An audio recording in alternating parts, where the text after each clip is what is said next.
ताती भितरे राज्यवासी आश्वस्ति आनिबाकु जाउछि वर्षा।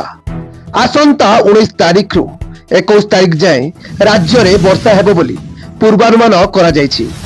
आसंता 19 रु 21 तारिख जाए ओडिशा रे विभिन्न स्थान रे वर्षा संभावना रही। 19 तारिख रे मयूरभंज, केन्दुझर, सुंदरगढ़, झारसुगुड़ा, बालेश्वर, भद्रक, जाजपुर और ढेंकानाल रे स्वल्परू मध्यम धरणर वर्षा होई पारे।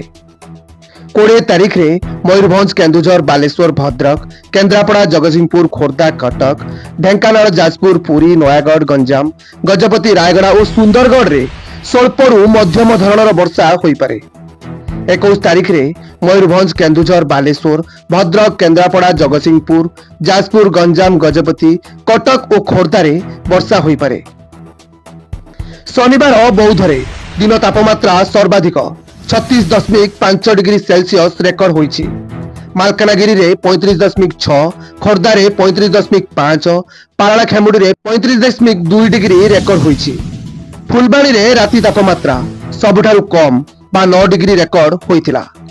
रविवार ठारू राति तापमात्रा 2 रु 3 डिग्री बढ़िबो बोली पाणीपाग विभाग पूर्वानुमान करिछि। तेबे गतकाली रेकर्ड भांगिथिला ताती। बौद्धरे दिन तापमात्रा सर्वाधिक 36.5 डिग्री रहिथिला। सेहीपरि खोर्धारे 35.5 डिग्री सेल्सियस रेकर्ड करा जायछि। तेबे आज ठारू पुणी ताती बढ़िबो। विशेष करी राति तापमात्रा 2 रु 3 डिग्री वृद्धि पाइबारे बोली आकलन करिछि पाणीपाग विभाग। ब्यूरो रिपोर्ट 10 बजा टीवी। एमिति नुआ नुआ न्यूज अपडेट पई आम चैनल को सब्सक्राइब करंतु। हाँ, लाइक शेयर करिया पई जमा भूली बेनी। नमस्कार।